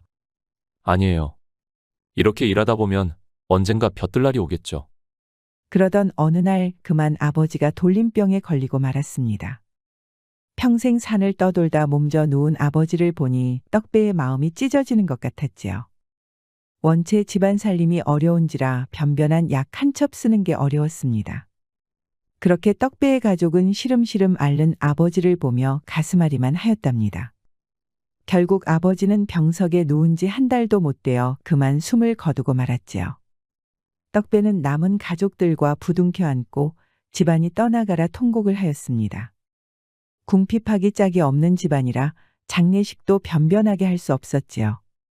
양지바른 산을 찾아 작은 무덤을 만든 것이 전부였습니다. 아버지를 묻고 돌아오는 날 떡배는 어머니 손을 붙잡고 말했지요. 어머니, 이게 어디 사람 사는 겁니까? 숲을 태워 밭을 일궈도 내년이면 또다시 황무지가 되고 맙니다. 그렇게 새로운 밭을 찾아 산천을 떠도니 사람들은 저희를 천시하고 나라는 저희가 있다는 사실조차 모릅니다. 나도 안다. 헌데 우리가 할 줄 아는 게 이것뿐이니 뭘 어찌해야 할지 모르겠구나. 암만 생각해도 우리도 어디 정착해서 살아야 합니다. 집이 없으면 짓고 논밭이 없으면 어디 머슴살이라도 해야겠습니다. 오빠 말이 맞아요. 언제까지 떠돌며 살 순 없잖아요. 그래, 네 뜻이 그렇다면 그렇게 하거라. 떡배는 자리를 잡으면 가족을 부르기로 하고 지리산을 내려왔습니다. 그리하여 무작정 길을 걷고 또 걸었지요. 한참을 가다 보니 아주 큰 장터가 나타났습니다. 바로 하동 화계장터였지요. 여기서 일거리를 찾아야겠다. 이렇게 넓은 장터라면 내가 일할 곳이 틀림없이 있겠지. 그날로 떡배는 일자리를 구했답니다. 수레를 끌고 다니면서 무거운 짐을 대신 옮겨주는 일이었지요. 힘든 일이었지만 일을 할 수 있다는 생각에 떡배는 너무나도 기뻤답니다. 해서 하루 종일 수레에 물건을 싣고 이 가게에서 저 가게로 바삐 배달을 다녔지요. 어머니, 그리고 동생아, 조금만 기다리거라. 오빠가 꼭 이 마을에 자리를 잡을 터이니. 하루는 떡배가 수레에 바리바리 장독을 싣고 가던 때였습니다. 그날따라 날씨가 무척 더웠지요. 헌데 웬 빼빼 마른 노인 하나가 눈앞에서 억하고 쓰러지는 것이 아니겠습니까? 놀란 떡배가 뛰어가서 얼른 부축하였지요. 어르신, 괜찮으십니까? 괜찮네. 내 양기가 쇠가라요. 잠시 가로망양이 일어난 것뿐이니 좀 쉬면 나을 걸세. 어이구, 전 일자무식이라 어려운 말은 모릅니다. 하여간 여기 좀 앉으시죠. 떡배는 돌아가신 아버지가 떠올라 노인을 그냥 두고 볼 수 없었지요. 해서 노인을 부축해 옆에 앉혔지요. 그런데 노인의 얼굴이 백지장처럼 하얀 것이 아무래도 걱정되는 것이었습니다. 집이 어디십니까? 이럴 게 아니라 제가 모셔다 드리겠습니다. 노인은 한사코 거절했지만 떡배는 노인을 수레에 실었지요. 그리고는 한달음에 노인의 집으로 달려갔습니다. 고맙네 젊은이. 본의 아니게 패를 끼쳤네. 패는 무슨 패입니까? 아픈 사람이 뻔히 보이는데 당연히 도와야지요. 아닐세. 다른 사람의 위기에 발벗고 나서는 모습을 보니 참으로 보기 드문 젊은이로구. 그런데 도착한 곳이 정말 으리으리하게 큰 기와집이 아니겠습니까? 떡배의 눈이 휘둥그레해졌지요. 집이 참 크기도 합니다. 무슨 대궐도 아니고 참. 떡배가 문을 두드리니 안에서 하인들이 쏟아져 나왔지요. 하인들은 노인이 업혀온 것을 보고는 사색이 되어 집 안으로 안내했답니다. 아주 호화로운 이부자리에 노인을 눕히니 웬 처녀가 달려왔지요. 할아버지, 괜찮으세요? 제가 진맥을 짚을게요. 초이야 괜찮다. 아무래도 머리에는 현기증이 나고 혀에는 백태가 끼는 것이 보중이 기탕을 쓰면 나을 것 같구나. 초이라는 이름의 처녀는 서둘러 진맥을 짚고는 사람을 시켜 탕약을 끓이게 하였지요. 그 솜씨가 참으로 능숙해서 떡배는 입을 벌린 채 보고만 있었답니다. 할아버지, 드세요. 고맙다. 노인은 초이가 가져온 탕약을 꿀꺽꿀꺽 마셨답니다. 그러자 신기하게도 혈색이 돌아오고 떨리던 입술도 힘을 되찾는 것이었습니다. 지켜보던 떡배는 벌린 입을 다물 수 없었지요. 그러길래 조심하라고 말씀드렸잖아요. 할아버지 같은 명의가 길거리에서 병으로 객사라도 하면 천하의 웃음거리가 되었을 것이에요. 정녕 면목이 없구나. 그나저나 이 청년 덕분에 살았다. 노인은 떡배가 업고 온 공을 크게 칭찬했답니다. 아이고, 제가 뭐 한 게 있습니까? 그저 어르신을 집으로 모셔온 것이 다입니다. 진짜 큰일은 초이 아가씨가 끓여온 그 이끼보충탕인가 뭔가가 다 했죠. 아닐세. 자네의 친절이 없었다면 난 오늘 불귀에 객이 되고 말았을 걸세. 맞아요. 떡배 청년의 도움이 할아버지를 살린 것이나 다름없지요. 초이까지 고개를 숙이니 떡배는 황송해서 같이 고개를 숙였지요. 이제야 내 소개를 하는군. 나는 서명학이라고 하네. 사람들은 나를 서의원이라고 부르지. 서의원은 하동뿐 아니라 경상도 전체에서 이름을 떨치는 명이었습니다.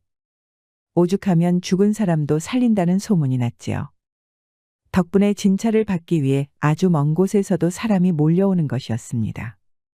그렇게 병이 나으면 고개를 숙이며 제물을 바치니 그 재산이 어느새 구름처럼 모였답니다. 자네의 구명지은을 내가 어찌 갚으면 좋겠는가? 내가 할 수 있는 일이라면 뭐든지 말하시게. 노인은 돈을 달라고 하면 돈을 줄 것이고 논밭을 달라고 하면 논밭을 주겠다는 것이었지요. 떡배가 소원을 말하려는데 왠지 입이 떨어지지 않았지요. 대신 병들어 돌아가신 아버지의 얼굴만 떠오르는 것이었습니다. 해서 한참을 생각하던 떡배는 서의원 앞에 큰 절을 했답니다. 그리고는 재물은 필요 없으니 대신 의술을 가르쳐 달라고 부탁하였지요. 이 사람아, 의술은 배우기가 무척 어렵다네. 차라리 한 재산 떼어줄 테니 그걸로 편하게 먹고 사는 것이 어떠한가? 먹고 사는 것도 중요하지요. 허나 저는 하나뿐인 아버지가 병으로 돌아가실 때 손도 발도 못 써보았습니다요. 그 뒤로 언제나 그게 한이 맺혔지요. 그런 제가 어찌 의술을 배울 기회를 포기하겠습니까? 떡배의 말에 서의원은 무릎을 탁 쳤습니다. 그 효심에 더는 말릴 수 없던 것이지요. 그렇다면 의술을 가르쳐 주겠네. 허나 편할 것이라 생각은 말아야 할 걸세. 바라던 바입니다요. 어디 목숨 바쳐 배워보겠습니다요. 그리하여 떡배는 서의원 댁에서 낮에는 머슴살이를 하며 일손을 돕고 밤에는 의술을 배우게 되었지요. 떡배는 산속 오두막에서 기다릴 어머니와 여동생을 위해 몸이 부서져라 일을 하고 의술을 배웠답니다. 그렇게 한 해가 지나고 어느새 두 해가 되었지요. 떡배는 밤낮 없이 노력하였답니다. 허나 의술이 어디 쉽게 배우는 기술입니까? 심지어 떡배는 일자무식이라 글자부터 배워야 했지요. 그래도 헌신적으로 가르치는 서의원과 똑똑하고 자상한 초이 덕분에 실력이 쑥쑥 늘었죠. 한때는 눈이 핑핑 돌았지만 떡배는 이제 한의원에 들어오는 온갖 약재를 관리하고 수십 개도 넘는 약탕기를 한 번에 다려낼 수 있었답니다. 이제야 햇병아리 의원 정도는 되는군. 감사합니다요, 스승님. 이게 다 스승님 덕분입니다요. 허나 아직일세. 아직은 이 서의원에게 의술을 배웠다고 말하고 다닐 정도는 아니야. 물론이고 말고요. 앞으로 더욱 정진해서 스승님께서 부끄럽지 않는 제자가 되겠습니다요. 그러던 어느 날이었습니다. 하루는 초이가 사올 약재가 많다며 떡배랑 함께 저작거리에 갔답니다. 약재상에서 산 약재를 나귀에 그득히 싣고 서의원 댁으로 돌아올 때였지요. 장터 한복판에서 동냥을 하던 거지가 갑자기 픽 쓰러지는 것이 아니겠습니까? 헌데 몰골이 추레한 탓인지 아무도 도와주려고 하지 않는 것이었죠. 이보시오. 정신 차리시오. 하지만 떡배는 달랐지요. 떡배는 태연히 거지에게 다가가서는 맥도 짚어보고 눈도 까뒤집어보고 하는 것이었죠. 그러더니 품속에서 침통을 꺼내어 얼굴과 손바닥에 하나하나 침을 놓는 것이었습니다. 반시각도 지나지 않아 거지가 번쩍하고 눈을 떴지요. 정신이 좀 드시오? 기혈이 막혔는지 잠시 숨이 넘어가 있었다오. 아이고, 의원님 덕분에 살았습니다. 이 은혜를 어떻게 갚아야 할지. 은혜를 갚고 싶으면 이거나 받으시오. 떡배는 가지고 있던 엽전을 탈탈 털어 거지에게 주었답니다. 이걸로 몸보신이나 좀 하시오. 힘들게 살린 목숨 헛되이 해서 되겠소? 거지는 연신 고맙다고 고개를 숙였지요. 그러거나 말거나 떡배는 겸손하게 자리를 떴답니다. 한참을 걸은 후에야 그제야 초이가 조용히 물었지요. 떡배님은 어찌하여 그 거지를 도우신 겁니까? 그런 거지는 도와줘도 아무런 대가도 받지 못할 텐데요. 혹시 떡배님은 재물이나 부에 관심이 없으신 겁니까? 아니, 그게 무슨 말씀이십니까? 제가 돈을 얼마나 좋아하는데요. 저도 돈 좋고 재산 늘리는 것도 참으로 좋아합니다. 그러면 왜 그러셨습니까? 의술을 배울 때 맹세한 것이 있지요. 가진 게 없어 죽어가는 사람들을 절대로 외면하지 않겠다고요. 단지 그것뿐입니다. 그 고결한 마음씨에 초이는 마음이 움직였습니다. 사실 초이 처녀도 서의원으로부터 의술은 인술이라고 배웠거든요. 허나 서의원의 제자들은 하나같이 실력만 좋지 재물에 눈이 어두운 속물들이었습니다. 그리하여 내심 실망하고 있었죠. 그러다가 심지가 굳은 떡배를 만났으니 심장이 두근거릴 수밖에요. 참으로 옳으신 말씀입니다. 떡배님께서는 그 마음 오래도록 간직하면 좋겠습니다. 아직 의원 일은 시작도 안 했습니다요. 그래도 걱정 마십시오.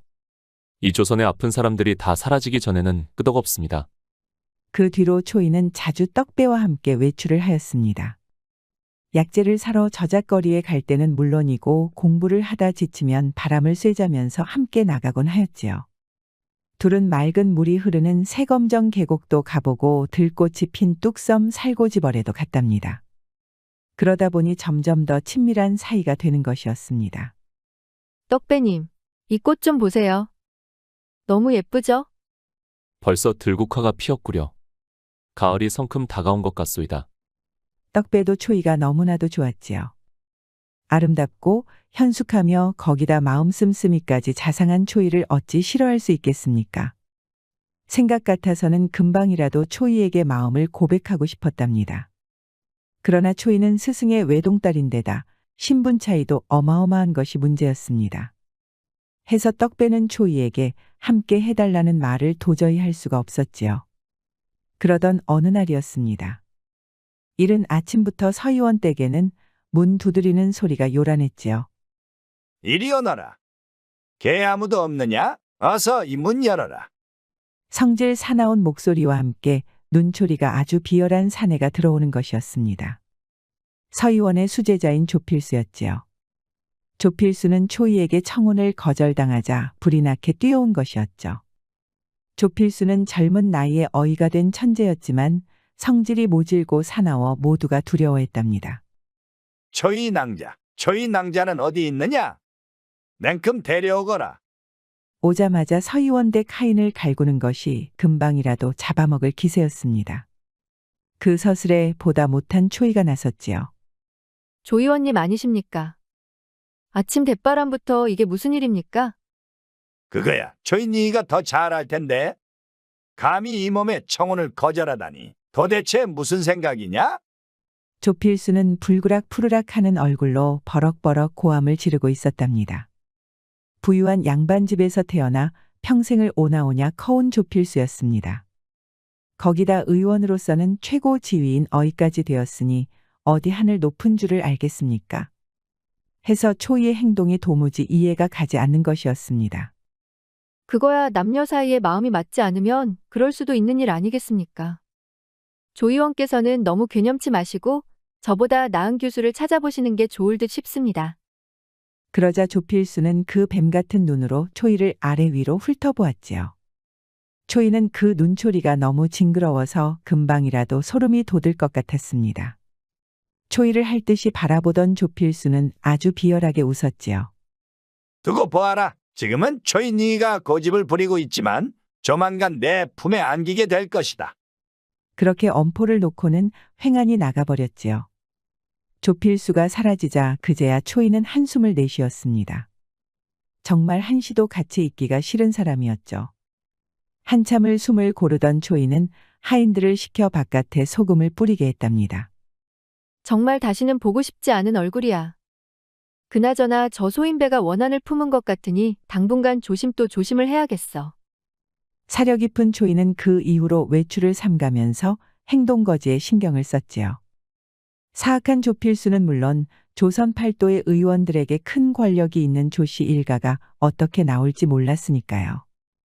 헌데 예상과는 달리 조필수는 아무런 움직임이 없었지요. 하여 사려 깊은 초이도 점점 경계가 느슨해졌답니다. 그렇게 두어 달이 지났을 때였지요. 하루는 서의원이 떡배를 부르는 것이었습니다. 자네가 우리 의원에 온 지도 벌써 3년이군. 이제는 더 가르칠 것이 없으니 자네도 진료소에 나와 환자들을 돌보도록 하게. 그렇게 떡배가 정식으로 의원이 된 것이었죠. 감격한 떡배는 서의원에게 큰 절을 올렸답니다. 정말 축하드립니다, 떡배님. 감사합니다. 이게 다 초이 처자가 도와준 덕분이요. 초이도 뛸 듯이 기뻐하였죠. 그렇지 않아도 조필수 때문에 불안했는데 떡배가 정식으로 의원이 되었으니 마음이 아주 든든했답니다. 그러던 어느 날이었습니다. 그날도 떡배가 진료를 볼 때였지요. 누군가가 약탕기 쪽으로 살금살금 다가가는 것이 아니겠습니까? 그는 잠시 약탕기 앞에서 부시럭대다 쏜살같이 도망치는 것이었죠. 떡배가 뛰어갔지만 뭐가 없어진 것 같지도 않았지요. 환자가 길을 잘못 들었나? 헌데 그날 저녁이었습니다. 환자 중 지체 높은 대감이 있었지요. 워낙 상태가 위중한 탓에 서의원 댁에 머물며 치료를 받고 있었는데요. 그날도 약탕을 마시려고 할 때였지요. 비싼 약재로 달인 탕약을 마시려는데 아무래도 이상했습니다. 이건 설기복명탕의 향기가 아닌데? 기겁한 떡배가 뛰어가서 대감이 마시려던 탕약을 뒤집어 엎었지요. 아니 떡배 의원, 이게 무슨 짓인가? 스승님, 아무래도 탕약이 뭐가 잘못된 것 같습니다. 탕약이 잘못돼? 내가 직접 선별한 약재로 다렸는데 그럴 리가 있나? 서의원은 호통을 쳤지요. 떡배는 가만히 고개를 숙이고 야단을 맞았답니다. 헌데 지켜보던 초이는 아무래도 이상했습니다. 얼른 약탕기에 남은 약초를 살펴보았지요. 그랬더니 정말로 약재 중에 모르는 것이 섞여 있는 것이 아니겠습니까? 이것 보셔요, 아버님. 떡배 의원 말대로 정말로 약재가 이상해요. 그제야 약탕기를 살핀 서의원은 깜짝 놀랐지요. 약재 중에 사람이 먹으면 큰일 날 독초가 섞여 있었으니까요. 이럴 리가 없어. 난 이런 약재를 넣은 기억이 없네. 그제야 떡배는 약탕기 앞에서 얼쩡대던 사람을 떠올렸지요. 그자의 인상차기를 말해주자 초이도 서의원도 기겁을 하는 것이었습니다. 약탕기에 독초를 넣은 자는 조필수의 신복인 머슴 복길이가 틀림이 없었습니다. 이럴 수가. 그럼 정말로 조필수 그 녀석이 일을 벌였구나. 내 이놈을 당장. 그래도 수제자라고 믿었는데 이런 일을 저지르다니요. 불같이 화를 내는 서의원을 초이가 뜯어말렸답니다. 조필수에게 항의를 하려고 해도 문제는 증거가 없다는 것이었죠. 그 뱀 같은 조필수는 증거 없이는 발뺌할 것이 틀림없었습니다. 그리하여 서의원과 떡배, 초이는 앞으로도 더욱 조심할 것을 다짐하며 넘어갈 수밖에 없었지요.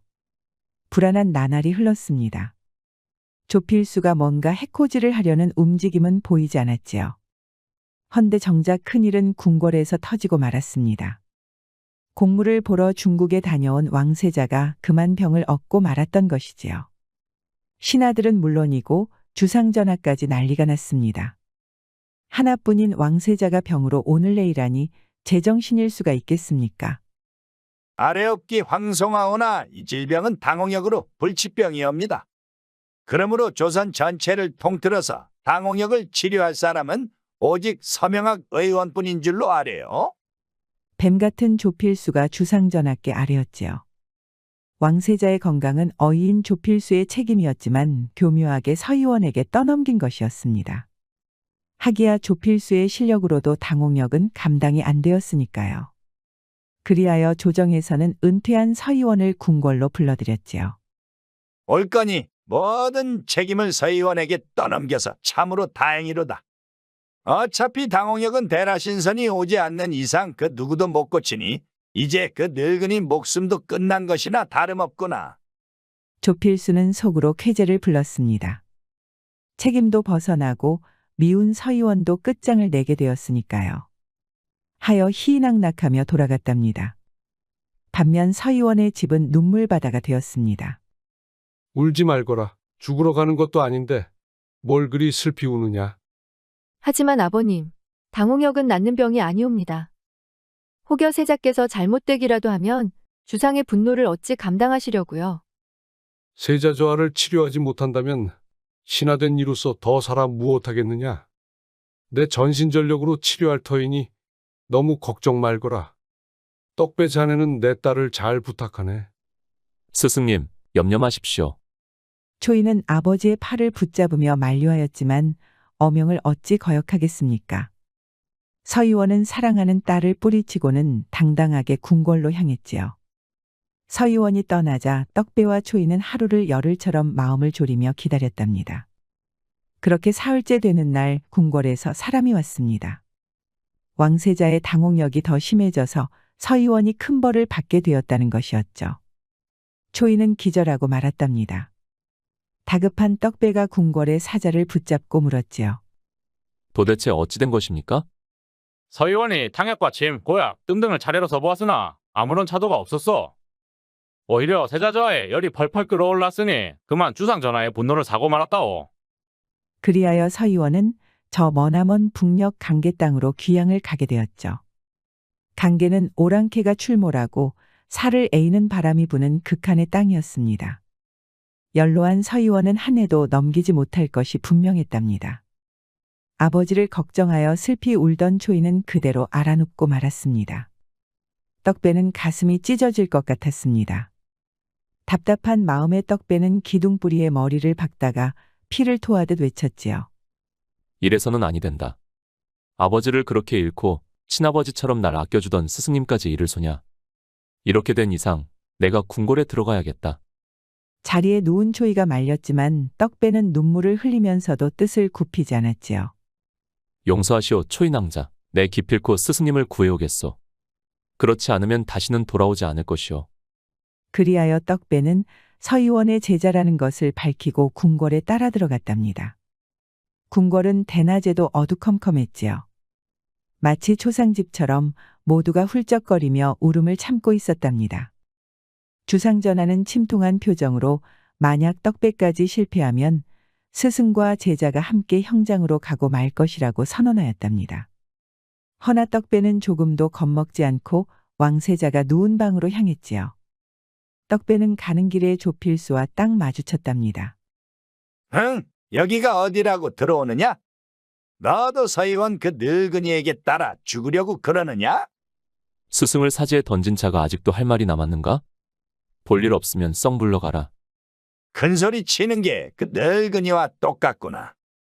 허나 이놈 목숨도 얼마 남지 않았다. 네가 형장으로 끌려가면 난 아주 기꺼이 초이 낭자를 취할 것이다. 그런 날은 오지 않을 테니 헛물켜지 말고 비키거라. 왕세자의 침소로 들어가니 썩은 내가 진동을 하는 것이었죠. 세자는 몸을 벌벌 떨고 있었는데 얼굴에 붉은 반점이 가득했습니다. 듣자 하니 옆에 있기만 해도 역병에 옵는 자가 부지기수라는 것이었죠. 허나 떡배는 태연하게 진맥을 짚었답니다. 발열에 오한 온몸에는 붉은 반점이 돋고 입에는 시시때때로 거품을 무는구나. 허, 천하에 이런 역병은 딱 한 번 보았건만 이걸 또다시 보게 되었구나. 이제 보니 왕세자의 병은 돌아가신 떡배의 아버지와 똑같은 병이었던 것입니다. 옆에 떡배가 앉으니 왕세자가 개슴츠레하게 눈을 떴지요. 돌팔이 의원이 또 왔구나. 그러지 말고 물러가라. 날 고치려다 병에 걸린 자가 부지기수이니라. 병을 두려워해서 어찌 병을 이기겠습니까? 세자저께서는 심려치 마시옵소서.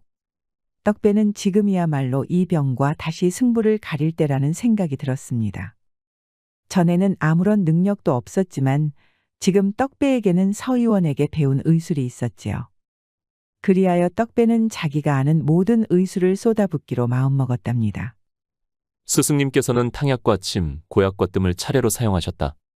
비록 차도가 없었지만 스승님께서 아무런 생각도 없이 그런 처방을 하셨을 리가 없어. 하여 떡배는 서의원의 치료법을 하나하나 되짚어 보았지요. 아무리 생각해도 서의원의 처방에 해법이 있다는 생각이 들었습니다. 찬찬히 왕세자를 살피던 떡배는 마침내 눈을 부릅떴답니다. 시비들은 들으시오. 지금 당장 탕약에 쓸 재료와 좋은 철침, 고약 그리고 뜸숙을 전부 준비하시오. 시비들은 무슨 처방부터 먼저 할 것이냐고 물었지요. 그러자 떡배는 한꺼번에 가져오라고 대답하는 것이었습니다. 하여 시비들은 어리둥절한 표정으로 그것들을 모두 가져왔지요. 세자좌, 좀 괴롭더라도 참으십시오. 그러더니 떡배는 탕약을 끓여 세자에게 먹였습니다. 그리고는 곧바로 쑥뜸과 침을 같이 놓는 것이 아니겠습니까? 따가운 침과 뜨거운 쑥뜸이 같이 들어오니 세자는 비명을 질렀지요. 아니, 이 돌팔이가 날 태워 죽이려느냐? 대관절 침과 뜸을 같이 놓는 의원이 어디 있단 말이냐? 이 처방은 오로지 세자좌만을 위한 처방이옵니다. 침으로 퇴로를 열고 뜸으로 병을 몰아붙이니 당홍역이 반드시 몸에서 나갈 것이옵니다. 그러면서 사정없이 침과 뜸을 놓는 것이었죠. 세자가 아픔에 몸부림치다 기절하니 궁궐의 병사들이 모두 몰려왔답니다. 허나 떡배는 태연하게 치료가 끝날 때까지 들어오지 말라고 엄포를 놓았지요. 그 뒤에도 세자는 기절했다가 깨어나기를 반복하며 그 많은 침과 뜸을 모두 받아야 했답니다. 자, 이제 다 놓았습니다. 이제부터는 병이 빠져나가기를 기다리기만 하면 되옵니다. 허나 왕세자는 눈을 뜰 생각을 하지 않는 것이었죠. 그렇게 반시진 다시 한 시즌이 지나자 바깥에서 난리가 났습니다. 떡배가 왕세자를 시해했다는 것이었죠. 특히 날뛴 것은 저 뱀 같은 조필수였습니다. 조필수는 떡배가 왕세자에게 원한을 품고 이를 저지른 것이라고 소리를 질렀지요. 이에 놀란 병사들이 마침내 안으로 들이닥쳐 떡배를 바깥으로 끌어냈답니다. 네, 이놈 떡배야? 네 깎것이 무슨 의술을 한다고 이런 큰일을 벌이느냐? 이젠 죽음으로도 네 죄가 감당이 안 될 것이다. 나는 내가 아는 대로 의술을 행하였소. 이제 그 결과를 기다리는 것이니 어떤 결과가 나오든 도망치지 않을 것이오. 말은 잘하는구나. 어디 목이 댕검 날아가도 잘하는지 보자꾸나. 진노한 주상전하께서도 떡배를 베어버리라고 명령을 내렸습니다. 하여 떡배는 궁궐 한복판에서 그대로 목이 달아날 처지에 놓이고 말았지요. 무사들이 큰 칼을 들어올리는 순간 갑자기 왕세자의 방에서 고함 소리가 나왔지요. 멈추거라. 어서 멈추거라. 내 병이 나은 것 같다. 장지문이 드르륵 열리고 왕세자가 고개를 내밀었습니다. 헌데 땀으로 범벅인 왕세자의 얼굴에 반점이 어느새 다 사라진 것이 아니겠습니까? 신묘한 떡배의 의술 덕분에 열이 내린 것이었죠. 떡배 의원 정말 고맙소. 그대가 날 살려주었구려. 왕세자는 방 바깥으로 기어나와 무릎을 꿇고 있던 떡배의 손을 붙잡았지요. 떡배가 감격에 눈물을 흘리니 따라 울지 않는 사람이 없었습니다.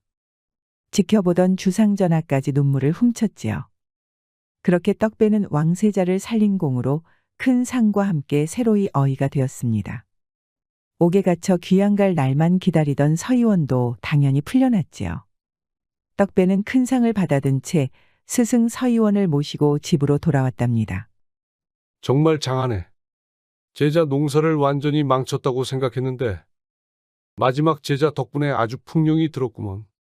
대견합니다, 떡배 의원. 이제 조선 제1의 명이라고 해도 손색이 없을 것이에요. 고맙습니다, 스승님. 고맙소, 초인왕자. 셋은 얼싸안고 기쁨의 눈물을 흘렸지요. 얼마 지나지 않아 떡배는 드디어 지리산에 머물고 있던 가족들을 전부 불러들였습니다. 그리하여 하동 큰 거리에 떡하니 집을 얻었지요. 어머님과 여동생의 기쁨은 이루 말할 수가 없었지요. 또한 초인왕자와 기다리고 기다리던 혼례를 치르게 되었답니다. 혼례날 온 하동 사람은 물론 한양에서 왕세자가 보낸 축하의 선물까지 도착하였습니다. 마치 온 세상 사람들이 전부 둘을 축하하는 것 같았지요. 딱 한 명, 사악한 조필수만큼은 아니었습니다. 주상전하에게 미운 털이 단단히 박힌 조필수는 결국 어이의 책임을 다하지 못한 죄로 강계 땅에 유배를 가게 되었지요. 아마도 조필수는 저 추운 강계에서 죽는 날까지 후회하며 살아가게 될 터였습니다. 초인왕자, 아니 부인, 이제부터 그대는 내 여인이요. 네, 서방님. 저는 이제 서방님의 것입니다. 그러거나 말거나 떡배와 초이는 경사스럽게 첫날 밤을 맞이하였지요. 떡배는 그 만병통치의 굵은 침을 아주 제대로 꽂아 넣었지요. 덕분에 초이는 머리부터 발끝까지 짜르르한 것이 황홀하지 않은 곳이 없었답니다. 둘은 밤새도록 행복하게 시간을 보냈지요. 아주 방 바깥까지 자지러지는 소리가 들렸으니 그 기쁨이 어떠했는지 알만했습니다.